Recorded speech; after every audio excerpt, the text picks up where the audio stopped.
আপনারা সকলেই জানেন বাংলাদেশে একটি নতুন গণঅভ্যুত্থান হয়েছে জুলাই আগস্টে 2024-এ। সেই জুলাই আগস্টের যে গণঅভ্যুত্থান ফ্যাসিবাদী সরকারের বিরুদ্ধে বৈষম্য বিরোধী ছাত্র জনতার আন্দোলনে, সেই আন্দোলনে বাংলাদেশের রাজপথে সবথেকে বেশি ভূমিকা পালন করেছে প্রথম থেকেই বাংলাদেশ জাতীয়তাবাদী ছাত্রদল। বাংলাদেশ জাতীয়তাবাদী ছাত্রদল এবং তার অঙ্গ সংগঠনের নেতৃবৃন্দ প্রথমে দেশনায়ক আমাদের তারেক রহমানের নির্দেশে সকল শ্রেণী পেশার মানুষ রাজপথে নেমে আসে এই ফ্যাসিবাদ বিরোধী বৈষম্য বিরোধী ছাত্র আন্দোলনে, এবং যে আন্দোলনের মাধ্যমে শেখ হাসিনার পতন হয়। শেখ হাসিনা বাংলাদেশ থেকে পালিয়ে যেতে বাধ্য হয়।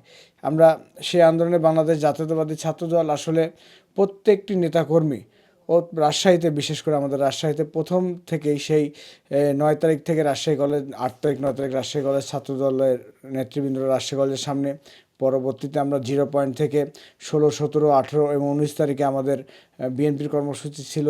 তার আগের দিন আমাদের রাজশাহীতে ছাত্রদলের কেন্দ্রীয় কর্মসূচি ছিল। প্রত্যেকটি কর্মসূচিতে বাংলাদেশ জাতীয়তাবাদী ছাত্রদল রাজশাহী রাজপথে সর্বোচ্চ ভূমিকা পালন করেছে, এবং আমরা দেখেছি সেই বৈষম্য বিরোধী ছাত্র আন্দোলনে সারা বাংলাদেশের বস্তুনিষ্ঠ যে সংবাদগুলা, যে সত্য সংবাদগুলা সরকারের রক্তচক্ষু উপেক্ষা করেও কালের কণ্ঠের মাধ্যমে দেশের সমস্ত মানুষ দেখতে পেয়েছে যে আন্দোলনটা আসলে মোড় কোন দিকে যাচ্ছে, আন্দোলনে কতটুকু অগ্রগতি হলো।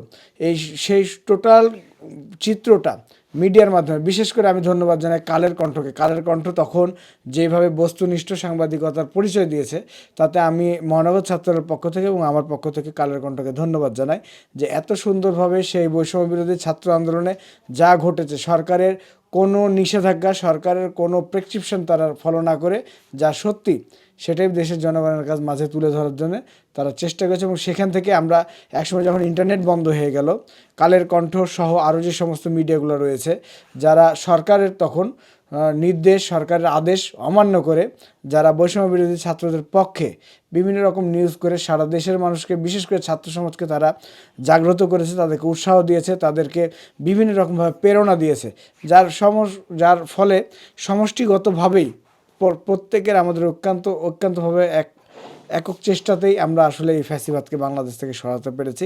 আমি কালের কণ্ঠের এই প্রতিষ্ঠাবার্ষিকীতে আমি আমার পক্ষ থেকে এবং রাজশাহী মহানগর ছাত্রদলের পক্ষ থেকে তাদেরকে ধন্যবাদ জানাই এবং শুভেচ্ছা জানাই প্রতিষ্ঠাবার্ষিকীর।